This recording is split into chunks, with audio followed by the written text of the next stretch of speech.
go live. Apparently, cameras rolling. Mic check, 1 2 1 2. How are you sounding, Hoodwink? Perfect, hopefully. Perfect. Okay, let me play the intro music and let's get this show on the road.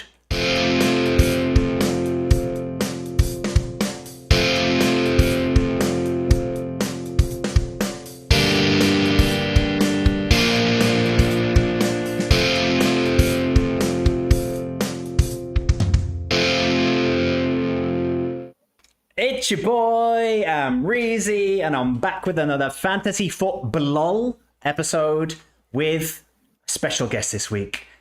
Hoodwink from the Sorare Ramble podcast, from just, if you've been playing Sorare for a while, if you know anything about Sorare, if you've seen all the live streams, you'll know who Hoodwink is. Hoodwink, welcome to the show, mate. Thank you very much. Thanks for the invite. No worries. Now, the kind of premise of the show is we talk Premier League and we talk Sorare, but also I will kind of want to get to know other managers. I kind of want to get to know other people in the community. So I thought it's a good chance to have you on, and it doesn't have to be super Premier League focused heavy. I understand that's not your favorite league in Sorare, and every time I see anywhere someone talking about Cecilia, I think of you. I'm sure I can't be the only one who, whenever K-League gets mentioned, because I don't have any K-League cards. So I know. What am I missing out on? What drew you to K-League, first of all? It's kind of a long story, but it was mainly when I started in Sorare in like 2021.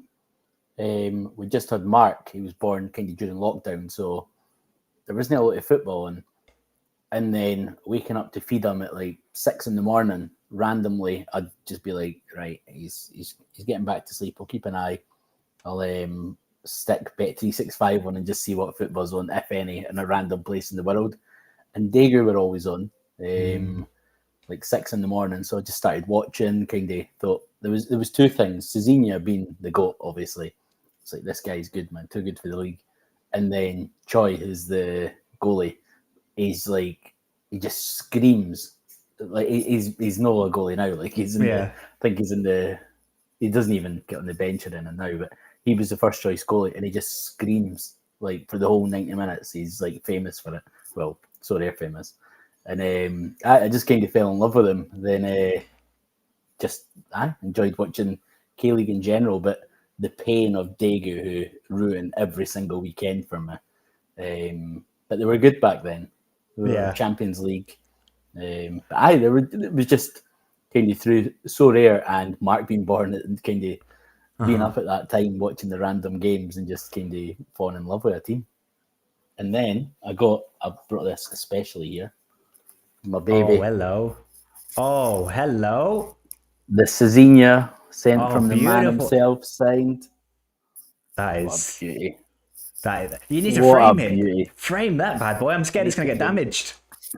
I tried to frame it, but I tried to do it myself, and like me and the wife, and it just didn't work. So I need to get it done professionally.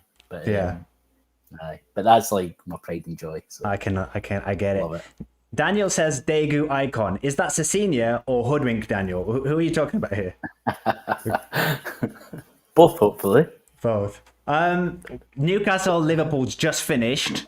We were sort of keeping an eye on the score as it was finished, because when I saw 11 minutes at a time, I was like, I can't wait for that. Poor Hoodwink's going to be up till midnight watching this. And Liverpool nicked it 3-2. So shambles. Pain for Newcastle. I mean, to get back into the game 2-0 and then just feel bad for them. And the red card. The one red card I had here was Gordon. So red card. Delighted. I had Bruno and Trippier. Oh, nice. Trippier scored about 20 points. Off in 76 minutes, yeah. Didn't Bruno he got a goal at least. But I guess at Classic, you need everyone to smash, don't you? Aye. That was an all-star team as well, so pretty poor effort for me. Then I had Alisson and Van Dijk in my champ team. Yeah, I had a little look at your gallery earlier, and I thought you can tell a lot about someone from their Sorare gallery. So first thing that you see 5 Cecina cards here, so that explains Jersey mints. itself. 5 jersey mints. Oh man, they're all jersey mints. Hoodwink, you're killing it. I own Absolute. all his limited ones, but only one rare. So I had a quick look, and so God. K League, is that the kind of the focus? Is that any of this is in season as well, right? Aye, so there's some in season ones. K-League's the main focus, but I've branched out a bit. I've got for champ, I've only got like classic, mainly classic prem, then a couple of kind of random ones. Challenger, I've got SPFL guys, a few Rangers guys who let me down every week as well, which I love, just like Daegu. A few Hearts guys, Austria. And then for contender, is mainly K League, then J League, and I feel like Bundesliga 2, that kind of thing. A nice spread. Aye. It's not just K League, so. Kerry, don't worry about not being able to make the whole show, Kerry. Thanks in for popping in saying hello. And Manu Fuster, you did say that. Last week I had Hernduzi as my guest, who is a brand new Sorare manager. He's gone out and bought a Manu Fuster based on your recommendation. And he texted me 15 minutes ago saying, Manu, did you get the recommendation? He just got an assist. So I didn't get him in the end, Kerry. I got scared. I thought there's just so many contender classic cards like that I've got. But he picked up one for 30p. So he's having a great time today. Bargain. And Kerry's a Liverpool fan. So going to sleep very happy. Who from the Sorare Ramble is the Liverpool fan? David. Monkey. Oh, and Kev as well, actually. And then you're Man United. Then Hatton's. I'm Man United, and Hatton's Newcastle. He's Newcastle. He'll be fuming. Oh, I can imagine. Does he kick off in the Discord? I'm fairly new in the Discord, so I don't know people's history and their reputations yet. The problem is the Liverpool fans in the Discord, some of them love a wee wind up about the Isak situation and that kind of thing. And he bites. He does have a wee bite every now and again. But we keep the peace, usually. Yeah. I'm checking your Premier League cards now, and I'm wondering, so you played Premier League Classic, but it was in season last year you played a bit of. Mm-hmm. Players like Christopher Ayer, what's the thinking here? What do you get that for? Spins on the wheel and essence. Yeah, I think I won a card with. I think I won Kovacic with one of the Brentford players, and I think I won 2 cards actually. So you were getting the free card or essence, and I think I won 2 cards. So ones like that, basically any in season was just going for a spin or an extra essence or something like that, cheap. But my classics are the main ones. So like Bruno, like got my Man United boys. Bruno is the main guy. A few Arsenal. I did have I think one mistake I made was I had Raya and Saliba to start in classic, but then I switched it to Alisson and Van Dijk. It's not looking the best decision so far. But like my midfield and attack's pretty good. Nah, there's some good players here. Aaron Hickey, is that some inside Scottish knowledge? Again, that was the one for when I tried to get an extra player as well. But he's in the Scotland squad, being called up.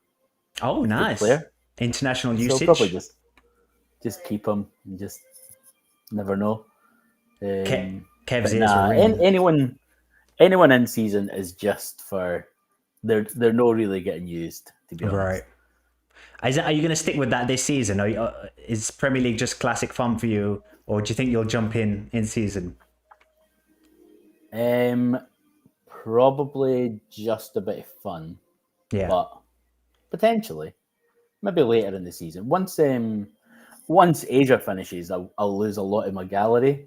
So it depends what I've built up by then. If I can maybe gradually build it, but I think my main focus is really contender. So I think if I can make sure I keep that going, and Prem, probably just classic. Unless I win, I might win a couple of cards and. That's how they get you. Daniel's If clarified I his can win- answer. Thanks, Daniel. Close second, I think that sounds like Daniel, right? Maybe third. Choice second. I'll be third. Yeah, anyone who hasn't listened to the Sorare Ramble, obviously go listen to that. You guys do a lovely job there. I was on a few weeks ago, had a really nice time with you. I've been trying to get all of you on separately on the show now. And I think what I'm going to have to do is change sometimes the starting time, because sometimes there's not Monday Night Football. And on those weeks, we can do a slightly earlier show. So we're in contract negotiations. So Kev, I was going to get back to Kev with that later, because he was one of the people that was like, it's a bit too late for me. And I do get that. So I think international breaks. Getting old. Yeah, I'd be the same. I mean, here in Mexico, it's 3 p.m., so I'm okay. But if it was 10 p.m., I'd be like, no, what? No, I'm going to be long gone. See, I've just got to just try and avoid any chaos, because I've got the missus and the dogs in the other room. Mark's sleeping upstairs, but it's all right so far. See how long it lasts. Shout out to Laura, like we did last week. Shout out to Laura. She gave me the permission slip for this, so Thank you, Laura, for the permission. I might do a shout out to Laura at the end of every episode. You know how Andrew Laird does it for Quinny sometimes, where you go shout out to Quinny. I might have to start doing it with Laura. Shout out to Laura. She'll love that. Mini Toe, good evening, mate. How are you? How's your Sorare weekend? Someone give me positive Sorare news, because I've been only playing Premier League in season seriously this year. Last year, I didn't do this. Last year, I was so sensible. I waited until the first international break. I bought a Nottingham Forest collection before everyone else did, and a Wolves collection with Cunha, and had a nice time. Whereas this year, I've got excited.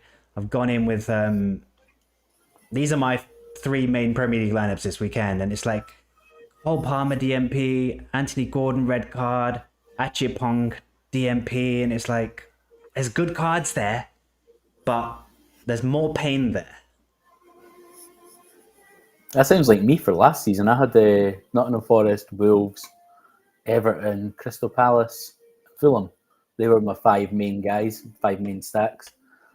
Yeah. It was quite good fun, actually. Because some weeks they smashed. Unfortunately, usually when they smashed, it was like when I was like, right, I'm not just going to be boring and stack. I'll split them up a bit. Or I remember I had a Dwight McNeil DMP. I finished on about 400 points with 4 players, and Dwight McNeil captain DMP. Stuff like that happened often, so but it was good.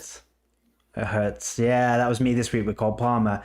And what I hate about it is injured in the warm-up feels like it's the closest it can get to playing. Because in the team lineup, he's there. The team lineup came out, Cole Palmer's there. I'm like, okay, tick, we're going to do well. West Ham, come on, West Ham's an easy game. Cole Palmer's going to fill his boots up today. And in the warm-up, it's... Not even getting your 35 points. Not even that. It was an easy game. Oh, I can't. Hammered. And like, that's the thing, like, I'm a Chelsea fan, so like, I'm obviously enjoying Chelsea winning, but then just got this huge Sorare thing in me going, yeah, but Cole Palmer's not playing, is he? It's pain. Wait, let me get back to speaker cam. Hoodwink, I'm curious, okay? I'm gonna go slightly off football topic now, just because I wanna understand you a little bit better, right? If we talk about anything off football that you don't want to talk about, you just tell me. That is absolutely fine. But I want to know, first of all, what's your like comedy taste? Like, what TV shows or films or actors, like, who do you like comedy wise? Because then I can kind of piece you in my mind as to your taste. Comedy wise.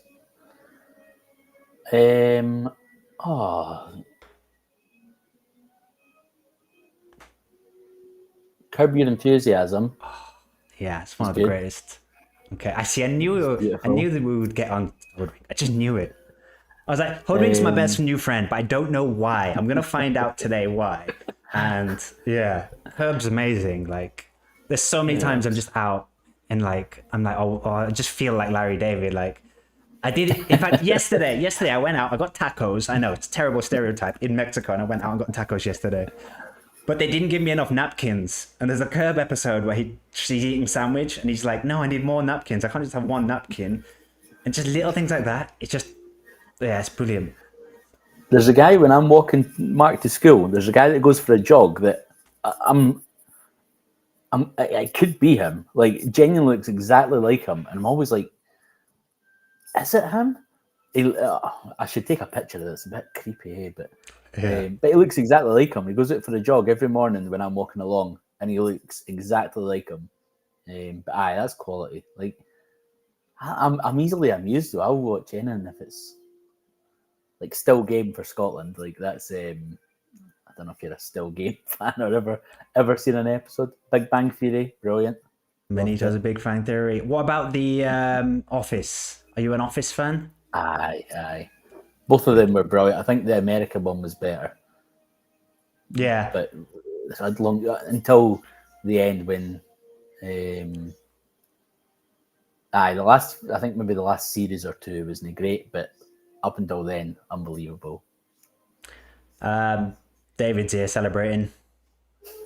Yeah. We're gutted. We're gutted for Newcastle. Where's Hatton?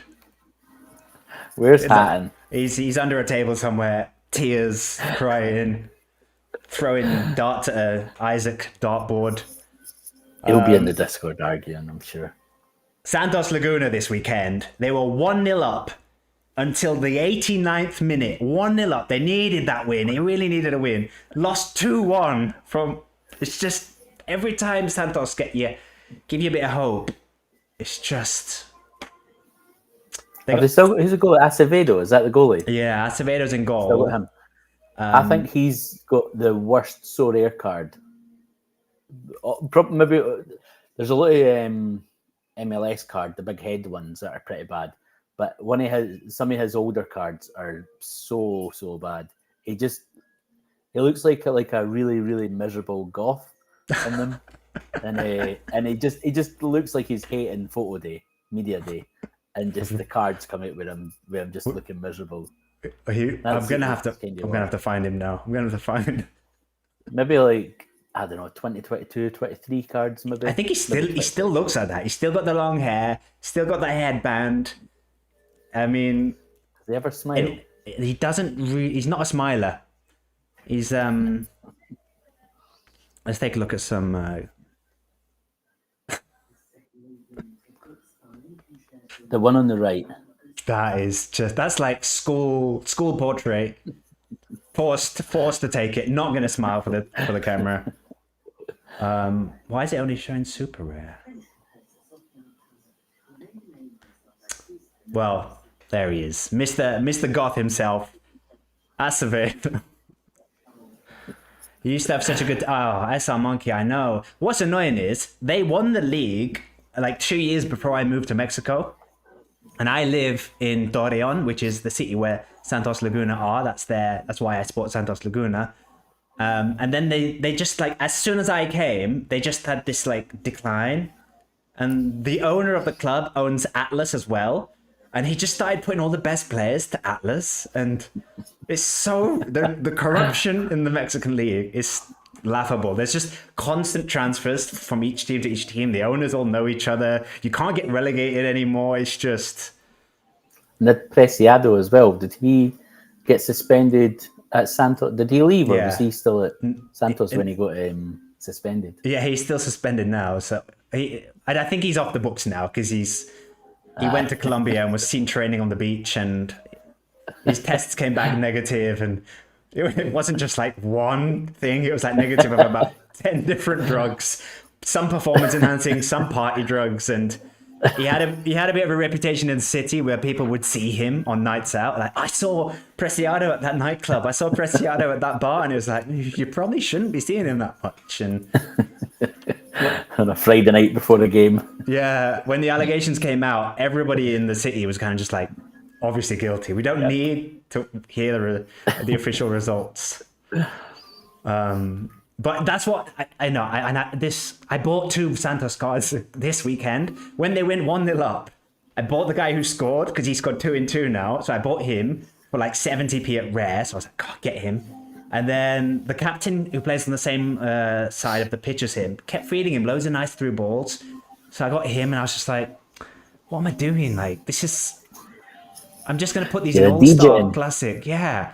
But it does make the games a lot more fun for me. Just even though they're not going to do well, it's just having that All-Star Classic lineup. It's like my throwaway lineup will have just 2 Santos cards in there, just so I feel better watching the game. Really, I know the Lozano, feeling. Brunetta, or yeah, Lozano. They all go. Basically, Santos are like one of those teams where they make good players and then they get taken by the big boys. Constantly just they've got a good scouting network. They find these good guys from Colombia and Argentina, and then they kind of build them up, like Brunetta, like Gorian, who's now at Tigres. He was like so good for Santos, and then just He gone. still has quite Tigres. good games. I use him quite a lot. It's hard to like put him in a priority lineup, but he's a great player. Great player. Yeah, I think I had my best lineup was actually All Star, and it's why I'm quite liking Sorare this year with the this. So my best lineup sometimes I like very Mexico heavy, like Angel Correa and Brunetta, both at Tigres. They're a lovely little partnership, constantly like assisting and scoring each other. Like, oh no, I didn't play Gorian. I thought I put Gorian in a lineup this week. Oh, it's because he's been dropped the last 2 games, Gorian. He's been on the bench for the last 2 weeks, so I'm a bit uncertain about him now. But yeah, you've got They've been quite poor, haven't they? I've got Guzman as well, and then the defender. I don't remember his name, Angulo, but I think Angelo. he's injured. He's been injured forever, but they were Yeah. always a good defensive stack when I had them for in season, but useless just now. Yeah, yeah. Again, the Mexico boys, they're just for fun. They're throwaways. They're for fun. So if you were playing, this is something I like to do with the Premier League games each week. I like to look at the games and kind of go, if you didn't have any Premier League cards and you were kind of picking a few in-season cards. For me, I don't like to usually go Liverpool, Man City, the kind of big ones. I like to kind of go Palace, Forest, the kind of budget options. Is there anyone from this game that you kind of go, him? For Newcastle, Liverpool. Probably not Liverpool, right? Because they're all. Newcastle. I've got my Trippier is own. quality, but he'll get dropped once Lewis Hall's back, won't he? Yeah. But because he was a monster scorer for a while. I'm I I'm like looking in Bruno. midfield here and seeing Joe Linton injured, Tonali injured, so maybe Trippier will end up in midfield next game. Joe Linton should be the goat, but he's not a Sorare goat, but he's a goat in general. It's always annoying when they have those players that you just why are they not so very good? They're great in real life. So that was Newcastle Liverpool. Let's get straight to it. My Chelsea boys, 5-1 win against West Ham. The one thing I did get right was that Estevao would play. Now that wasn't supposed to happen because Palmer was supposed to play there. But I mean, he's so exciting. Like it's a bit like Cole Palmer when he first started. It's like it feels like that kind of player. And if they can get him and Cole Palmer both kind of playing quite well, that could be really exciting. Joe Pedro as well is looking brilliant. Yeah. Settle straight in. Hoodwink quickly checks Prem table.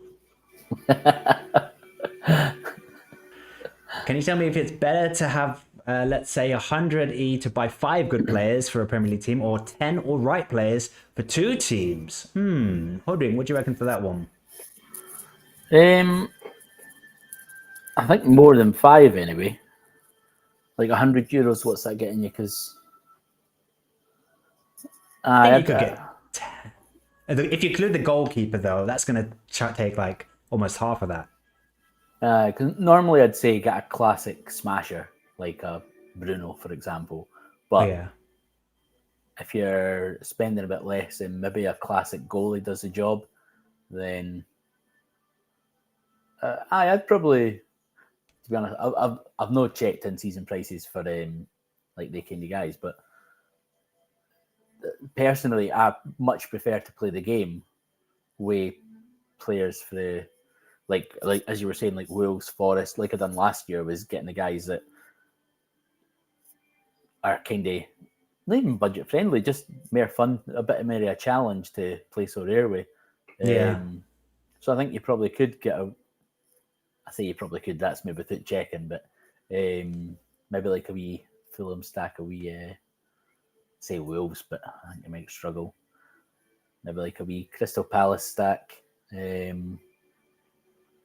But I think just getting, I suppose just getting 5 players is probably no ideal. If you're not getting 2 teams, at least you could get maybe like 7 or 8 quality players, so you've got a wee bit of flexibility. Yeah. I You think get 2 teams. for that budget, you'd need to be quite clever and like you need a little bit of luck. You'd have to take a gamble here or there. Last night, I bought a Saturday night, I bought a Jack Grealish card in season because I was like, Everton are playing tomorrow, and I'm sure Grealish is going to play. And his price had come down to like £9 because I think people have been like, well, he didn't play the first game, so everybody was just down and out on him. So I kind of was like, well, if he has a good game tomorrow, that he's going to shoot up. And now he's going for like £30-40. So I think you'd need to do something like that, where you'd need to like spend some of your budget on players that could turn around, and you need to kind of like apply some context, I think. But otherwise, yeah, you probably have to just go for the budget stacks and maybe go for those 2% and 4% bonuses, and like keep your capped under, is it 370 and 2? I got distracted because I saw 260. Hatton in the chat. There he is. Oh, Joe Linton Stan. I feel your pain too. Kev, that smiley face is a little bit. Come on, let's just. We didn't need the smiley face, Kev. Come on, mate. He's suffering. They're gonna lose Isaac. About Isaac, what do you think about Isaac? What's gonna happen with him? Where's he? Do Liverpool even want him anymore? He's world class, isn't he? What will happen? I don't know. I think they're going to get him for cheap in January, aren't they? Like they're not going to let him sit for a season on the bench. Obviously, like no one's going to do it for a £150 million asset, even though they can afford it. But I say burnt his bridges. Like, I mean, if it's not done this week, he's staying, and he's got to get back in the team. I wasn't disrespecting Joe Linton, and we said he was a bad Sorare scorer, but he's a beautiful player. I said he's a goat. I wonder if he'll play up front, actually, because Gordon's suspended for 3 games now. Isaac's not happening. Will Joe Linton play up front? Who are they going to play up front? He was the best when he was up top. I'll have that disrespect, but I think Isak will. I think he'll go to Liverpool like eventually. I think it'll just happen. I think Newcastle want to let them be walked over and just let them go in the cheap or anything like that, because they'll be setting the example. But I think for all parties, it's probably. I think it makes sense. Maybe. SR Monkey coming in with some inside knowledge. Offer coming in tomorrow. Deal. It's like having Fabrizio Romano in the chat. Here we go. It's official. Come on, wait, maybe I can click this and use this as clickbait or something to be like, we announced it first on the Amreezy Fantasy FootbLOL. Is it this week? Sources close to Amreezy right now have said the deal will be done this week. I have been thinking, actually, I need to make right some kind of clickbait. So perhaps you could help me with that, Hoodwink. I was thinking every guest could do this, and then we'll clip it, and then because basically I want the clip to make it look like we're a controversial show, like, Joe Rogan, we're crazy, and then people will actually watch it, and it'll just be like a nice chat. with people chatting about the most nerdiest football game ever. So, what I think we should do is you can go, well, how can we do this? Maybe you could say something like, do you know what I really think about, or a controversial take, and then you don't have to finish the sentence. You'll go, stay tuned, watch this week's episode to find out. How can we do this? This is a live production meeting, like live. Right, here's how it's going to go, Hoodwink, right? I'm going to say, and I'm going to be a bit more edgy than I usually am. I'm going to be a bit more, I'm going to say, Hoodwink, tell me what you really think of Sorare. Yeah? Tell me what you really... And then you can freestyle. And then... But make sure you end it with... Make sure you end it with, but watch the rest of the video to find out watch the rest of the episode to find out what I really think. Something like that. Does that make sense? Or is this too much? I'll be honest, I don't think it's going to be much of a surprise to think what I think about Sorare. Oh, wait, if you have a genuine controversial take, maybe you can say something really controversial. On Sorare? What controversial opinions do you have? The MPs? That seems to be a popular one. I'm not fussed about DMPs. You know what? I'd go either way on DMPs because before, like, I was as part of the game, fine. Mm-hmm. But now when it's like hot shot, I've not had any DMPs that have affected me. But now that you've got streaks, it's kind of like it's no me like against everyone else, where everyone else is getting an advantage with the DMP. It's actually costing me money when I'm up against Sorare. Well, it would if I had a DMP that affected me. So I would have a sub for streaks, basically. And how would you have the sub sort of work? How would you have it? Like you need someone from like the collection of the team that got injured, or no, really? I'd just have it as like I'd have everything pre-lock, so no like rolling locks or like you see the lineup and you switch your teams and stuff like that. Just pre-lock. Like, say, for example, my Daegu team, like, if I know that Cezinha's a doubt, I know that I'm going to use another Daegu striker, like, but, like, if Cezinha's a doubt, then I would have to make a decision, like, maybe, like, one sub that's an outfield player, and it couldn't be, like, you've picked another midfielder and your defender DMPs, that's a DMP. But you pick one extra, and if I choose, who would I choose as a sub? Like Willian for Suwon, I'd have him as my sub, and if Cezinha DMPs as my striker, Willian comes in. If my midfielder DMPs, then that's tough luck, that kind of thing. But it then means that I can't use Willian, who's a smasher just now. You can't use him in another team, so it's taking him out the equation for any other lineup. So it's kind of a strategic decision to use him, to use someone as a sub that's maybe I've got someone risky, and then I still want a smasher to come in, or do I just use a random guy that's going to get me 35 points, but it's better than if my risky guy gets a DMP. It's just a guy at the, it's like when you do your last lineup and you're like, these guys didn't matter. Although that's sometimes your best lineup. But I think something like that I would do, as long as it's before deadline and you're just choosing a 6-man, basically.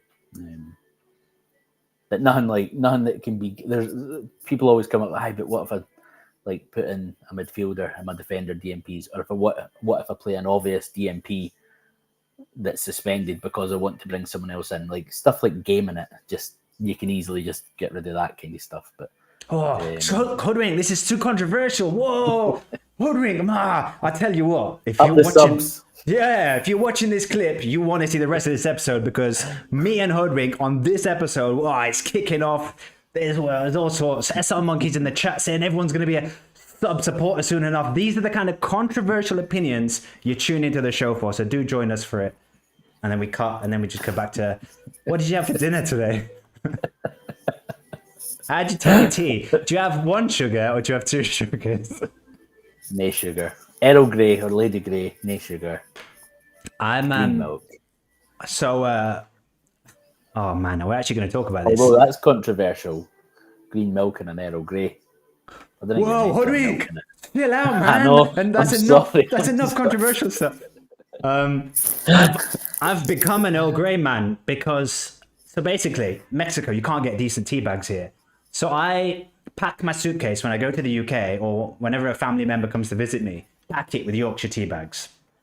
And then it's really dodgy coming through customs here with because I have to take the tea bags out of the box and put them into Ziplocs Right. so you can pack more in the suitcase.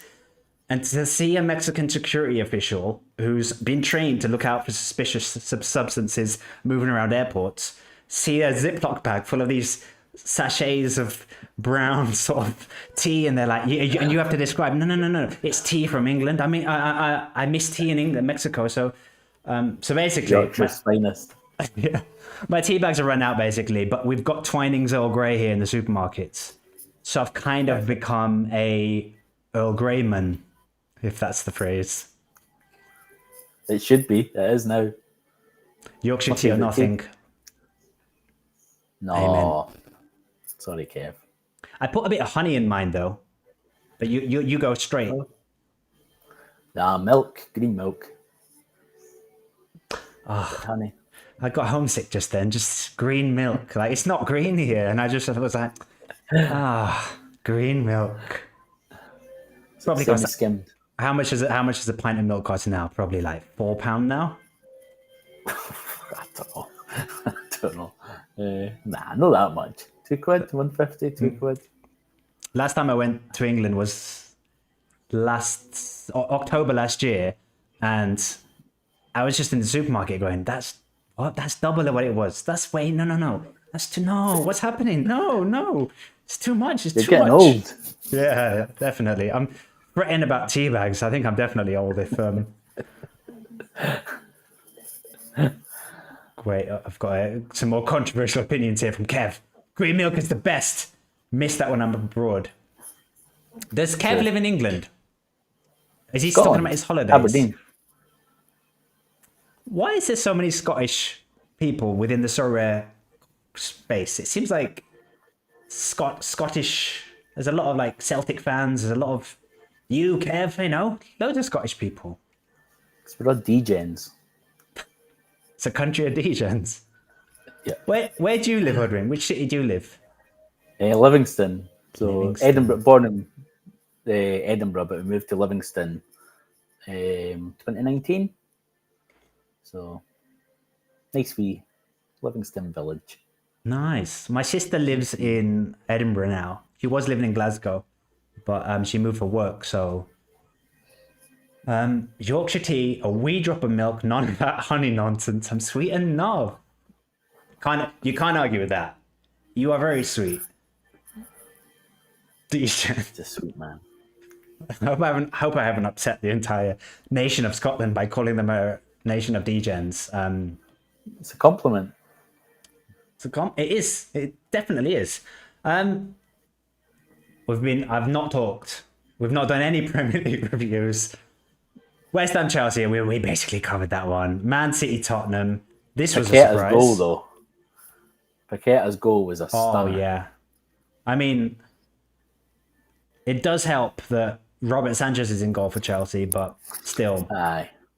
even Gianluigi Buffon's not saving that one. Because the Scottish League is so terrible, they need to watch all of the leagues become experts. And that's it. That's could actually be logic. Coming from a Newcastle fan. What the hell? How much Premier League football do you watch? Do you watch much? Many games? I watch Match of the Day every week, then usually try and catch Man United live games, sadly.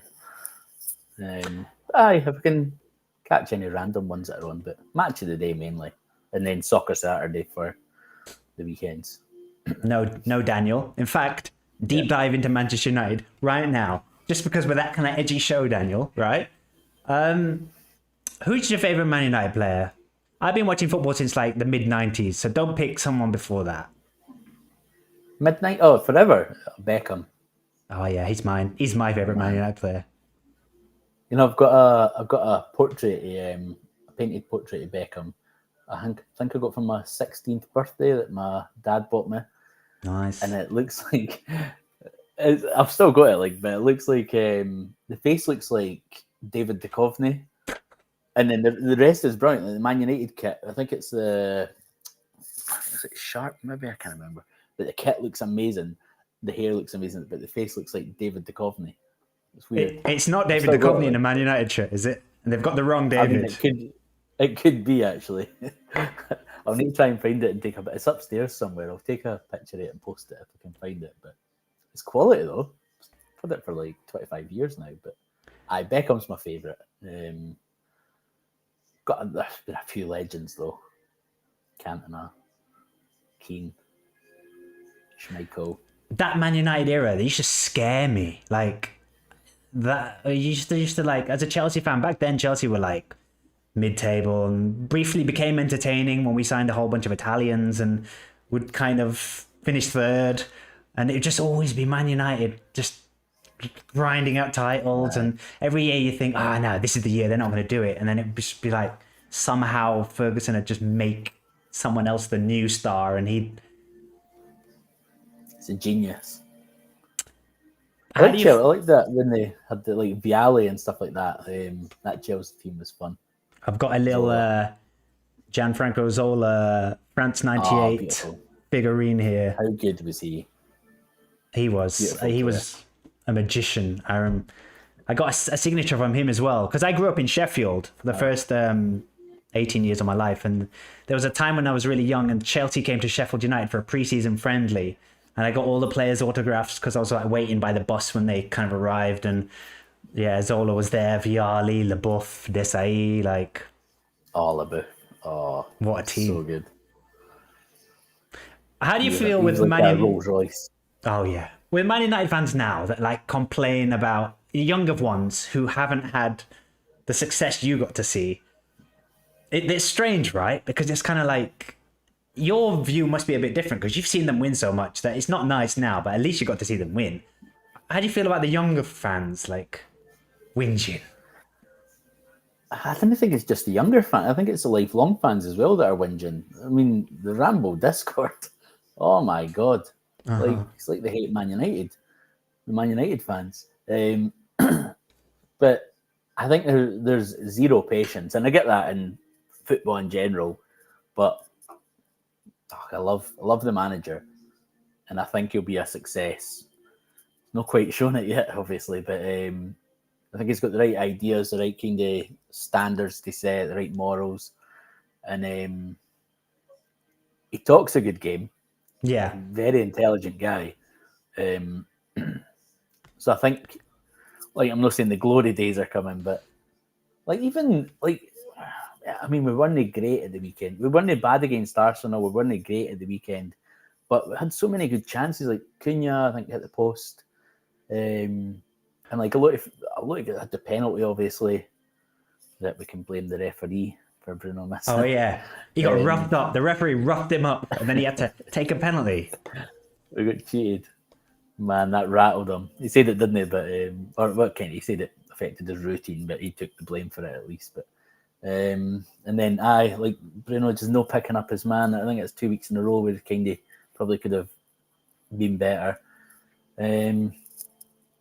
But I've got faith. I like Cunha and Bumo are just stunning players. They've got it's got to work. I think once they get used to playing with everyone, and once you sort out the striking position, like I can't believe Mason Mount's gonna stay there that much longer. Once Sesko gets his feet under the desk, just needs to get minutes and then get settled in, and he'll be. I think he'll be a handful as well. I think he'll be a success. I don't want to get you too excited, Hoodwink, but apparently you're winning the league. Oh no! So man. Congratulations in advance to Daniel, to Hoodwink, to all of the other Man United fans watching either live in the chat or on repeat. This video will be available on the channel for a while. Like, subscribe, all of that good stuff. Kev, though, wants to hear a bit more about the K-League, and a question I would have is, as someone who I only play Premier League, La Liga, Mexico, they're like my 3 leagues, and I kind of just focus on those. If I was to play K-League, when would you recommend I look to start? Like, which time of the year? And then, is there like a team, or is there would you just pick the best smashers, or what tips would you give for someone just starting K League? I don't think a full stack is the best way anyway, like in terms of just a team. But it's funny because Jeonbuk are like running away with the league this season. They were almost relegated, almost in the relegation. Did they get to play it? I think they were relegation playoffs last season, and now they're top of the league by a mile. Poi is the manager. Gus Poi, Oh, really? Chelsea man. And what changed? Did they sign a load of players, or did the manager just Dan gel with the Petrescu was team? the old manager. Oh my gosh, He was that bad. this has to be my team. Petrescu, He was Poye, so bad. you're going through my glory years. Petrescu also looks like David Duchovny. Actually, he looks in my portrait looks a bit like him as well. But so the manager came in. They've got good players. They've got a really good team. But like, there's a few players like you'd have Cezinha, but you probably wouldn't touch any other Daegu guy. Oberdan for Pohang is the midfield goat. And I like the Jumbik goalie. Probably maybe have a defense. Probably sole defenders because they just pass. They're such a boring team, but they just pass and banging hundreds. So I'd probably mix and match. But the season starts usually late February. Okay. So what we got left? Maybe a couple of months left. So it's not a bad time for like the streaks and contender stuff like that, because like everyone's built up their XP, and like obviously streaks started for the European seasons coming. Yeah. So and the streaks are lower in contender right now, aren't they? They're reduced. I think it was 250 or whatever it is for the first one, and like that's hard to miss. And they're cheap. Like K League's pretty, not totally like cheap, but it's pretty cheap compared to most European leagues. So, but I think it's like I wouldn't just go for a stack really. I'd probably most teams, not most teams, quite a few teams have like a star player, like one of the kind of your finest players in K League. Even Suwon, they were useless. They were as bad as Daegu for most of the season. They got rid of one of the best players in the league, Anderson. He went to Seoul, and then not the Man United him. Anderson, right? No. Okay. Anderson, Oliveira, and then they got Willian, who was a bench player for Seoul. But I loved him. Like I've always said, like he'd get minutes off the bench, and he'd just tear teams apart. But he wasn't like a Sorare player. But I loved him, and so he's went to Suwon, and he scores he's always a sub. He scores every week. Scores and assists every week. It's like 60, 70 plus every week with like 30 minutes a game or whatever. That's brilliant. Do you still watch the games? Do you watch highlights? So I watched Daegu live. I've watched every game since. What time are their games usually at? Usually 11. Sometimes 5 or 6 a.m. early in the season. Is it early in the season or late in the season? It's like 5 a.m., which is it's tough to get up and watch us get beat. That's dedication, mate. That is dedication. Like I've honestly not missed a live game. I remember like the weirdest one was I remember going to Barcelona with John Nellis. We went to the Barcelona game with Real Betis. Then the next day we went for drinks on the night out. Then the next day I was flying back, but Daegu played on the Sunday. So it was like 4, 5 a.m. And I was like, right, I need to get up for Daegu and then for the plane. He's like, what time's Daegu? It was like 7 o'clock or something stupid. He's like, wow, just missed the game. I was like, I'm not missing a game. Like proper commitment, like super fan. And just J-Lings. Where's he? Is he He's at Seoul. Is he doing well? He's good. Aye, all right. There's his moments. Seoul are fine. They're a boring team, but they're like a top half team. Now, in terms of ages of players, is it because I've just seen Cecilia's 35 now? So if I was to get a Cecilia next season, do you think how many years do you think you've got left on him? Well, next season, I'd imagine we're going to be in K2. Like we are almost certain to be relegated. I'd say almost certain because I'm quite an optimistic guy. But if you look at the league table, we are bad. We've no won since March, I didn't think, and we are far off. So I wouldn't buy Cezinha for next season at the moment. But he has got a 3-year contract, so he's got another 2 years at least.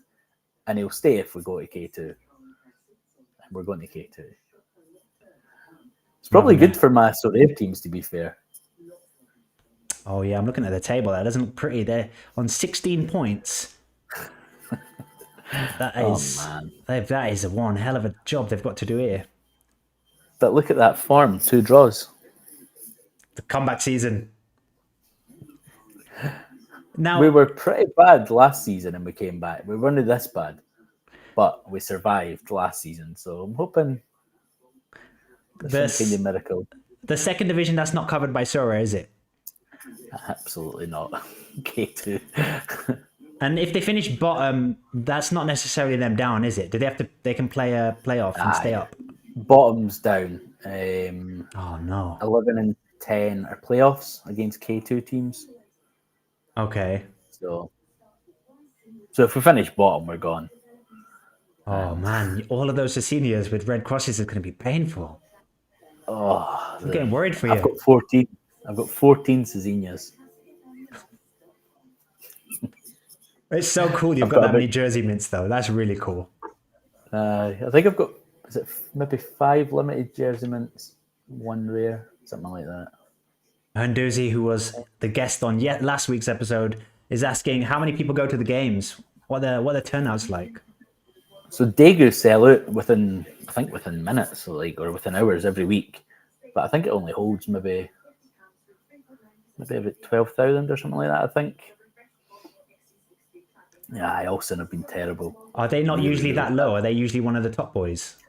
They've won 3 in a row, 3 leagues in a row. So they had like Champions League. They had the Champions League and the Club World Cup. They've taken their eye off the league.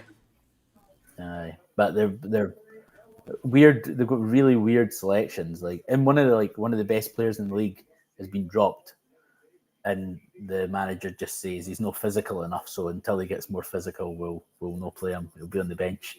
It's one of the best players in the league. I'm not gonna lie. You're selling the league. You're selling it. You had me at Gustavo Poyet. Which is his team? Jeonbuk are good because they play pretty much the same 11 almost every week, which is an absolute rarity in K-League. So this is them, right? This is... No, that's Gimchun. They're the army team, actually. So top of the league. They've got Hyundai Motors in the name. Yeah. Oh, there he is. This is my team. I'm a diehard. I'm going to get a Hyundai as well. I'm selling the car, telling the wife, we're selling the car. Get rid of that Ford. Hyundai. By the way, my car is a Ford Figo. I don't know what it's called. It's like here it's called the Figo. I think it's called something else in Europe. But I call it Lewis Figo. Perfect. And my wife didn't know. So I would be like, let's call it Lewis. And she was like, yeah, I like Lewis. So she called it Lewis for ages. And then I think one day I was talking to someone else saying, where have I parked Lewis? Where have I parked Lewis? And someone, what are you calling it Lewis for? And I went, oh, it's after Lewis Figo. And she wasn't happy with that. What? I thought it was just a nice name. Did the same I love thing. that. I love naming cars. Yeah. Oh, I like naming. I think every car I've had has always had a name. So Lewis is the current one. What's your car's name? Bus pass. I'm currently learning to drive. Oh, nice. And failing theory tests every month or 2. They're high pressure. Which I get abuse for David and Co. You'll get there. Well, we believe in you. We believe in you here on the channel. Right, where do we get to? City Tottenham. This was a surprise. I thought the narrative was that Pep's back, City are back, Reinders is the new De Bruyne. That was all of the storyline from game week 1. Turns out there's 38 more games to play, or 37 more games to play. Tottenham were great. So they hammered them last season there as well, didn't they? 4-0. Yeah, it's Um, weird how that's Pep's bogey team is Spurs. aye, Like, and his bogey manager as well. yeah. They look I've good. It's Spurs, so like, I wouldn't be too over the top because because when it looks they're good, just always Spurs. that's when you got to be the most scared. When you think you're about to sign someone, that's when you've got to be the most scared as a Spurs fan. I think like, when's it going to go wrong? But in Premier League in season cards this year, I'm backing Chelsea and Spurs because they're both. That's what I've got. I've got a Palhinha, Solanke, Porro, the goalkeeper, and I just think with Champions League football usage as well, I think it's not they're not as expensive as Liverpool and Arsenal, City. So I'm backing Chelsea, Spurs this year. It's not worked out so far. Haven't hit a hot streak yet, but I think over the course of the season, and if they do sign someone like it's to go here, this is what like they are running out of options. But I think maybe a loan just for the year, or Losing Madison was tough. Um, it would make me buy Porro, I think, because him on set pieces was yeah, like another game that I played.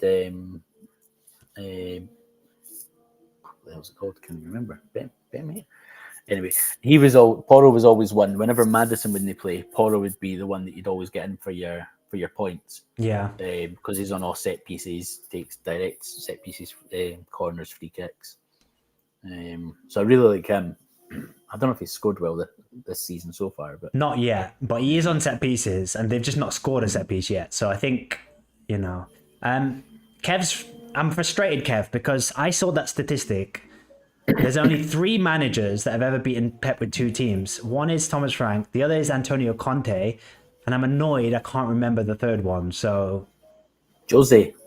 is it Jose with maybe Chelsea and Madrid?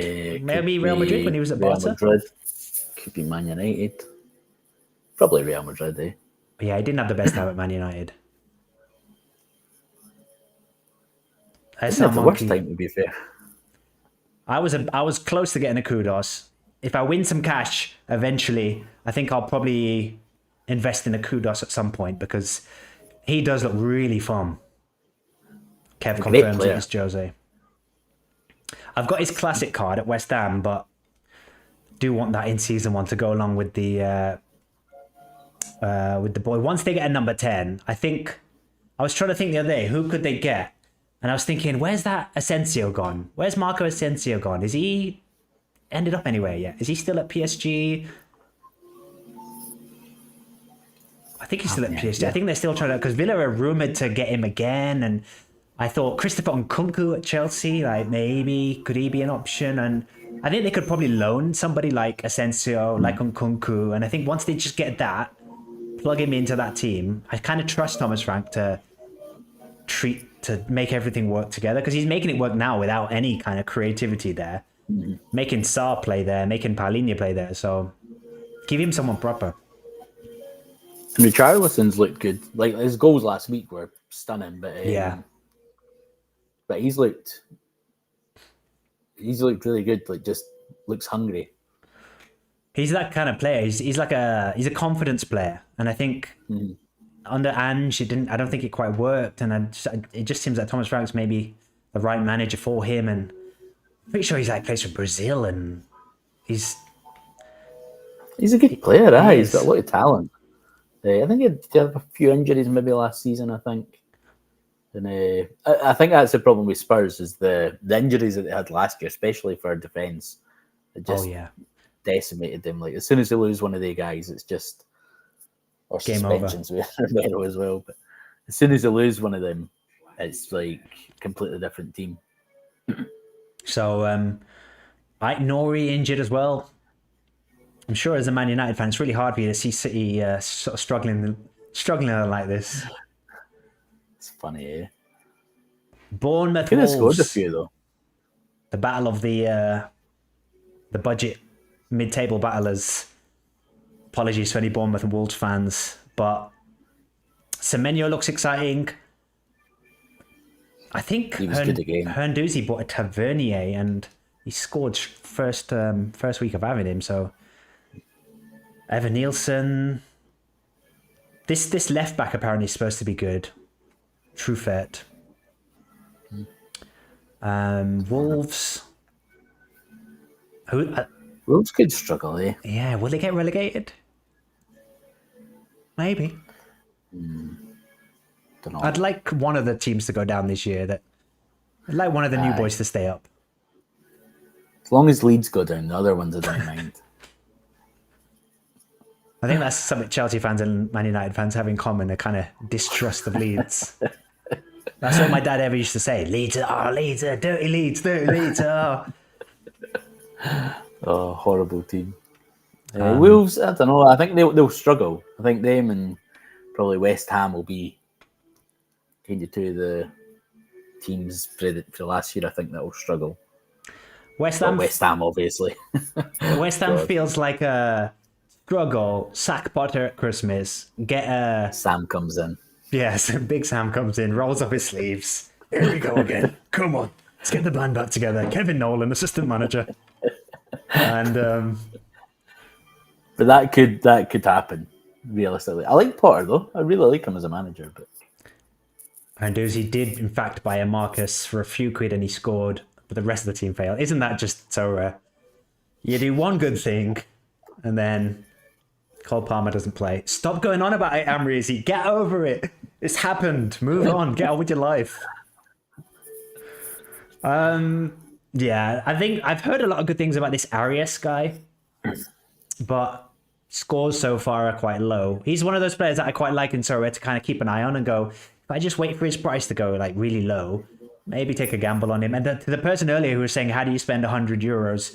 I think things like that, like, he had a lot of promise about him. Maybe he just needs to settle in. And then once they've had that settling in period, then maybe you can benefit. But they're the kind of gambles you have to take, I think, if you've spent that much and you've got your goalkeeper.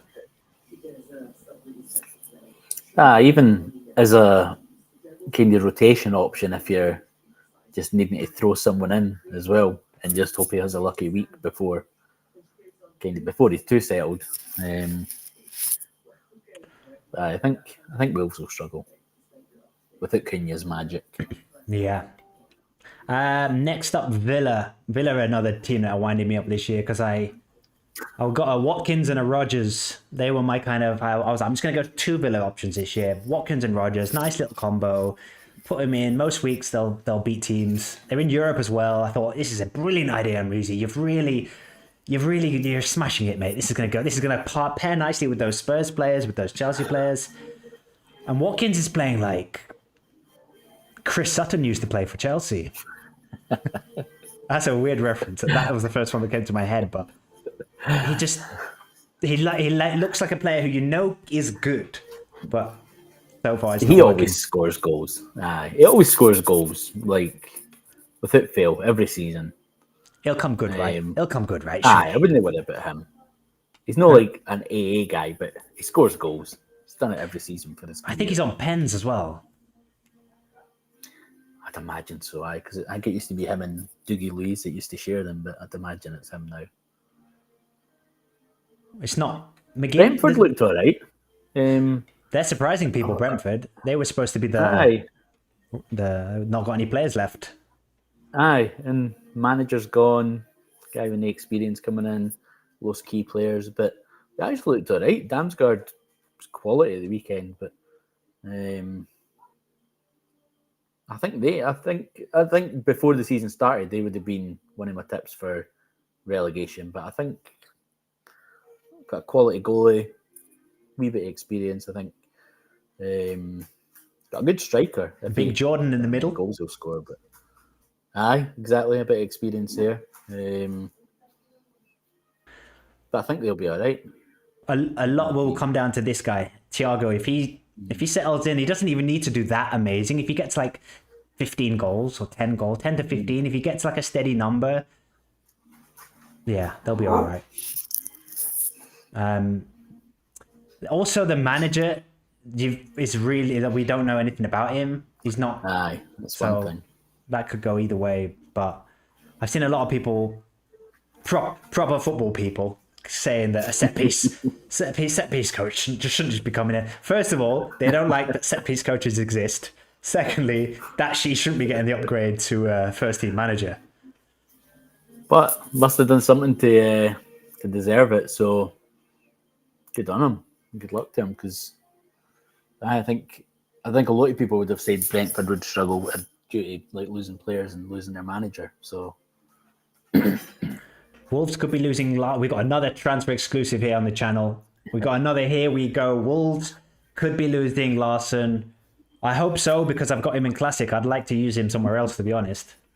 I think the bid got rejected because they've not got time to replace him. No, they can't. But They can't lose him. I think that if they lose him and Cunha at the same that's them down. window, that's tough. The only way they're staying up is if they get their set piece coach to step in and do the job, and maybe they'll stay up. But otherwise, it's game over.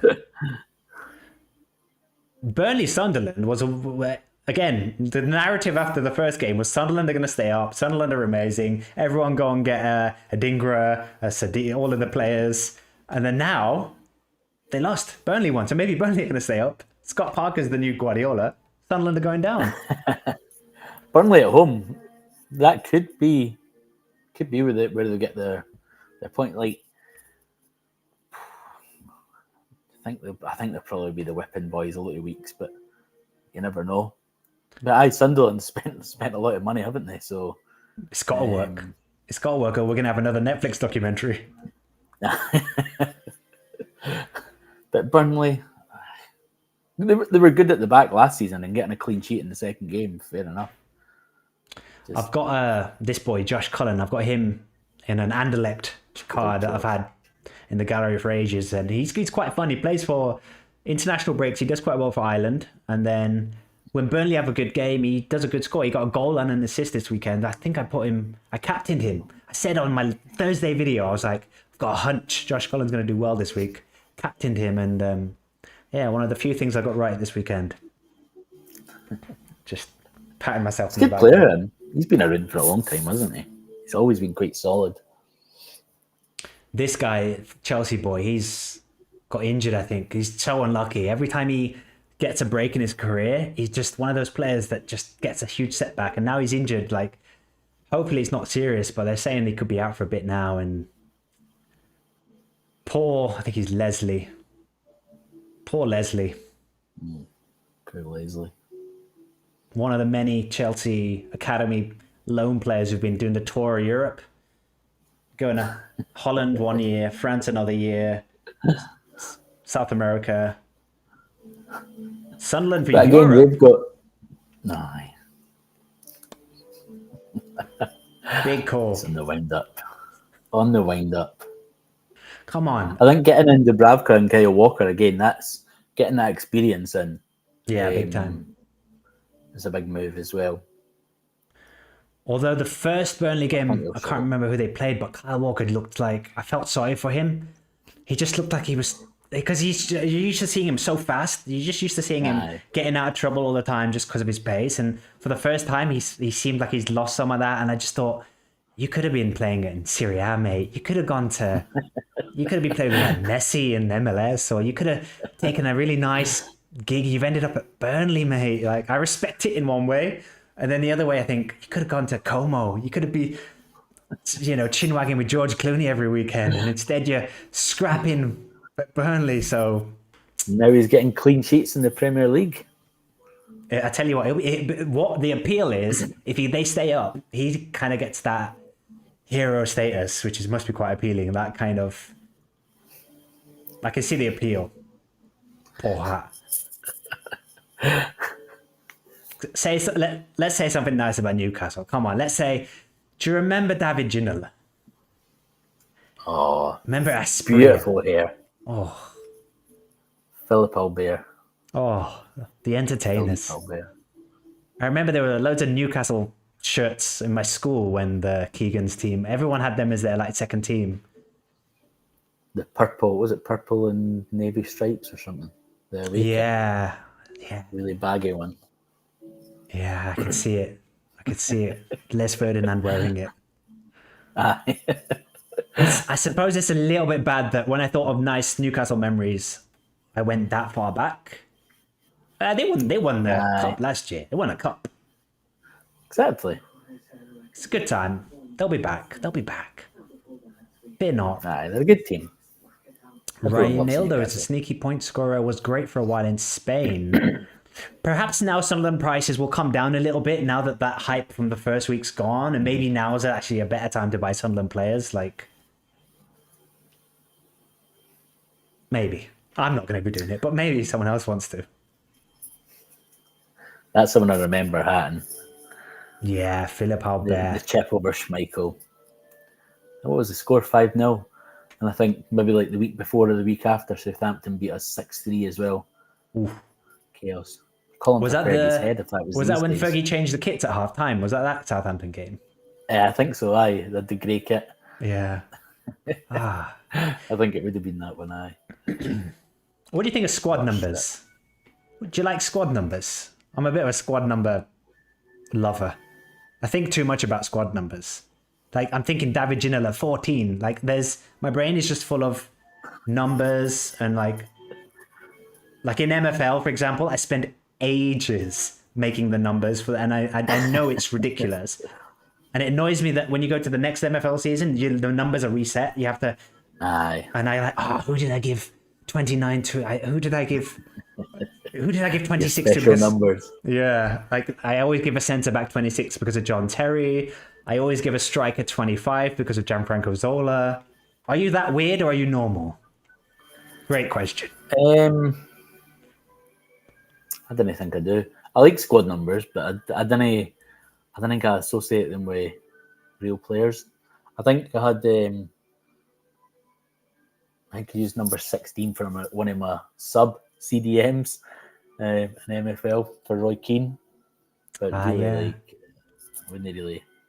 And there's some special ones like your number 9 is going to be Timmy Vaughan, or like number 7's a special number for some clubs and that kind of thing. But nah, didn't not too much time. Like, could probably remember most of the United ones for the mid '90s, to be fair, but nah, not a big deal. Always give my defenders number 10 after William Carlos. I remember we gave Khalid Boularus number 9. He was a defender. He got the number 9 shirt. So I think that was like the start of Chelsea. They have a bit of a history of failed number 9s. Do Man United have like a cursed number? I don't think you do, do you? Maybe the number 7 recently. It was that Sanchez Mount.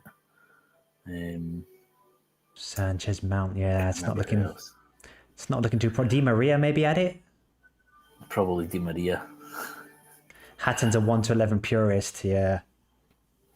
I don't mind that, but you have to put the numbers in the right places. You can't be putting number 4 at like left back or something like that. You got to put them at least in the right place. 11 has to be the left winger. 9 and 10 up front if you're 4-4-2. What would be your squad number, Hoodwink? What would be your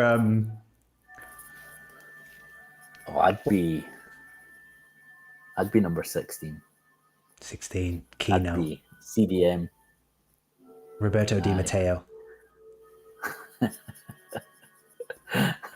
Depay. I'm actually going to another 7. Depay, right? Aye. God.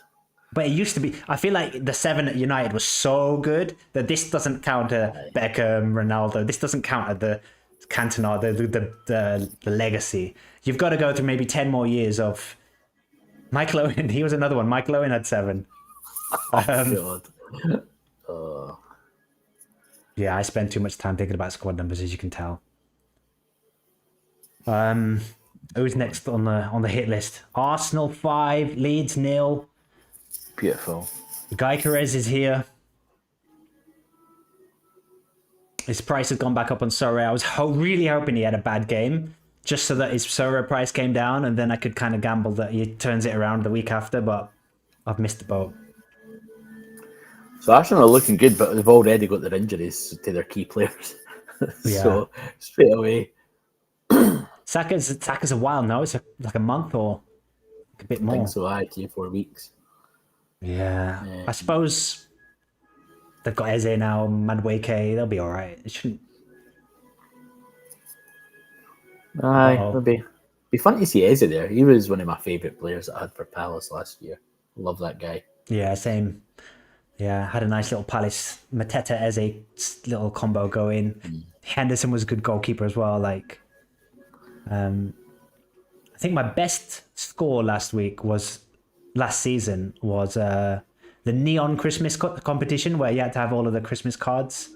I think I had like 3 Palace guys in there. Yeah.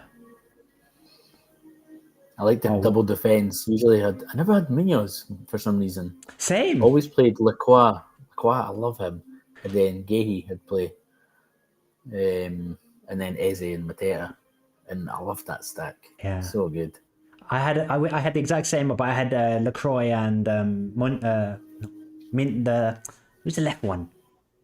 Mitchell, Tyreek Mitchell. Aye. I think I got him for like 50p or something, and he was just smashing it. He was like the budget I think I money. was through him. I think I won him. Let me just I check. think I won him in a box or something. 1 for goalkeeper, 2 or 3 for fullbacks, 5 for 6 center backs, 4, 8 center. Yep. 13 sub keeper. I don't mind being a continental centre back.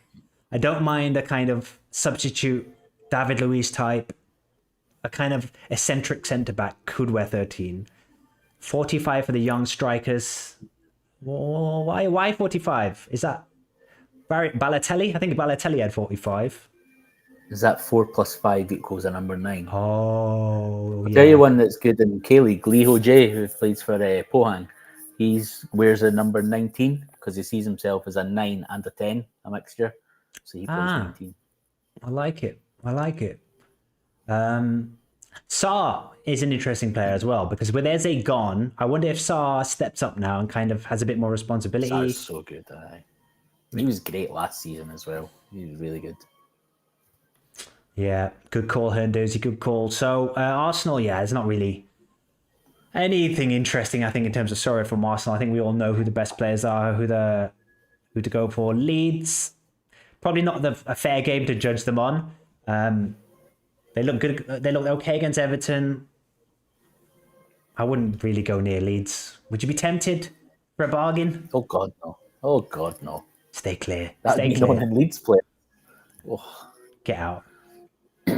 I felt guilty enough getting Spurs this year. I'm not going Spurs and Leeds. I think if I could see a 5-0 against Leeds every week, I'd be pretty happy. Newcastle have had some young strikers with 45. There you go. Haris Vukucic was one of our number 45s. Who doesn't remember him at Rangers? Have you got a Scottish team, Hoodwink? The famous Glasgow Rangers. I just like pain. Man United, Daegu, Rangers.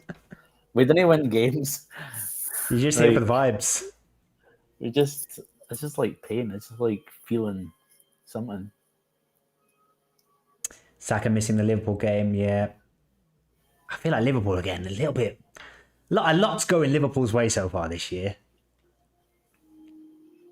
Ekitike just clicks straight away. Like, where's the settling in period that all of us guys were hoping for? Yeah, stay clear Leeds, everyone, unless you're a Leeds fan. Crystal Palace, Forest, the Casico. I've got a Forest full stack from last year, so I'm not going to get them in season this year because that just feels like a waste of... I don't like doubling up like that, unless it's your team going a classic one. I'd like to leave a season in between at least. So, but if I wasn't doing that, I really think Forest will be great. I think they're going to do what Chelsea did last season, where they'll have a full team for Europe, which will be completely different. All of these new guys they're signing, like the McCarthy and Hutchinson, and then they've got that striker, and then they'll stick to these guys in the Premier League, which I think will be fun for Sorare because you'll know these guys should play every week in the Premier League. There shouldn't be rotation. Then in Europe they'll play a sort of complete different 11. So I like the idea of Forest this year. Depends who the manager is, because he's gone. Course. He's gone. Yeah, he's living the Sopranos in real life. Aye. Yeah. And I have no idea who would come in. So I've heard, and I want this to happen for the drama. Mourinho, I've heard a lot of Mourinho talk, and I just want it Getting just all to, the for way the to Turkey. chaos. But I like them. We got the legend Chris Wood, Gibbs White. I love. Yeah, he's brilliant. I really like the goal. So yesterday, Saturday, really good goal. I love the pass, although I didn't think it was meant as the pass, but a beautiful pass. I'm getting And they've I'm getting got corrected that by the. set. Yeah, this. I suppose Florian Wirtz is taking his time. If he could have a nice few more bad performances for me, that'd be another fun Sorare card to pick up later. If I just That's what I need. I just need someone to have a drop off, and then that's how I like to buy cards. That's what I did with the Grealish card. I'd like wait for the quick drop off, wait till people just get impatient, and then you have a bit more patience, just one more week's worth of patience. So I'm hoping Verts does the same. I'm hoping if he has one more bad game, everyone's like, get rid of this Verts, swap him for my Ollie Watkins. I think people are really, really reactionary to Premier League in season. Even like for the players that I bought by accident when I was just trying to get spins on the wheel, I had like Smith Rowe, and I had him listed like for like 6 days or something, and then he comes on as a sub and scores, and he instant sells. And then I had Jacob Ramsey that just went to Newcastle. So I had him, and I had him listed for 6 days or whatever. No one interested. Then he came on as a sub. As soon as he came on as a sub, he sold. So I think people are with Premier League in season. People are just so reactionary. So Yeah, I can imagine that's the same with the opposite, where a few bad performances and people are just ditching them. Like there's zero patience with that kind of thing. yeah. I think that's how I've always been on Sorare. Always been patient. Always been very. So that's what I look for. I look for those players, and I'm one of those patient ones, and I think it pays off. You don't, because I think some people have a lot of fun just having the current star of the week, and I think fair play if you have that's how you have your fun. But for me, I just get a kick out of just sitting there, just being patient, going, he's coming good, wait for it, and then he gets one assist, you get a 67 score, and you're like, yeah, worth it. I love an underdog team. Like not even an underdog, because like they're quality players, but that's what I loved about last season, was going with like Palace when they were poor, and I thought like they're playing well, and Yeah, like they had a good kind of end to the season before and that kind of thing, and everyone was writing them off straight away because they had a few bad games. Then I bought quite a few of them, and then they were smashing. And nice. then same with like Forest and the other ones I bought, like teams that you're just hoping for like a couple of good game weeks every few months. And then when you've got like Everton ones, when I had like Pickford, like sometimes I'd captain Pickford Yeah, pretty often because he hits like 90s. Like he he's gets as good as involved. some of the. Aye, he's a busy boy, and they get hammered. Like even yesterday, whenever it was over the weekend, I didn't think they looked great, but they won 2-0, and he scored like 90 odd. But Brighton should have scored a couple. Yeah, Brighton could have a bit of a funny season. I'm not exactly drawn to any Brighton players. They're too risky. There's no kind of obvious they don't seem to have a striker, an obvious striker. There's no who'd you pick? Who's the obvious go to at Brighton? Big Lewis Dunk. Big I love Lewis. Matoma. Matoma's one of my favourite players. He I don't know if you've seen the shot for him that hit the bar, the Yeah. technique on his volley. Oh my goodness. This Such a could have good been a player. completely different game, this, because if they hadn't have hit the Aye. post and Welbeck had put that chance in, then all of a sudden you've got new stadium, 2 down, fans start getting restless. It could have just gone completely the other way, but luckily for And them, Welbeck's penalty as well. yeah. So That's what I mean. Everton were quite lucky, and I think they got outplayed for quite a bit of the game, on the highlights anyway, quite a bit of the game. But I think the atmosphere of the new stadium really carried them through. yeah, And that Barry up top, he looks a bit of a handful. He looks like a good player. yeah, he's another one that because I got the Grealish before this game. My thinking is also with Barry. I want to get a Barry too. I just think people have kind of again, losing patience. That's one of those patient plays that I'm looking at Barry. I'm just waiting. I'm just waiting for it to a little bit lower, a little bit lower, a little bit lower. No, it works. Sometimes it works, and sometimes yeah. I saw Pickford. Pickford's one of them players because I've got a few Everton from last season, and I want a Pickford to go with that collection. I'm thinking already ahead for like World Cup and stuff like that. I don't have any like international goalkeepers, so I'm eyeing Pickford. And he got down to £14, and I remember being like, now I want him. No, wait, maybe 13. And then I missed it, and now he's just gone up and up and up and up. Now he's like 25, 26, and I was like, missed it. I think his in season was, I don't even know, like 80, 90 quid or something maybe. Big love from City. City, don't worry. We're going to wrap it up soon. We're not going to keep Hoodwink up too much longer. We're going to finish with the one game we haven't done so far. Fulham versus Manchester United. Now, here's my thing about Sorare and Manchester United. Because they're so well supported, the price is always too high for me to ever kind of go for a Man United player. Is there a bargain here? Is Euro? Casemiro, will he play every game now, Casemiro? Hopefully not. Like, we need a midfielder, but Cunha is my favourite. Like, yeah, and Bruno. Bruno is usually special. Cunha I love, and I think it'll be a matter of time before he starts scoring really well. Need to sort the goalie.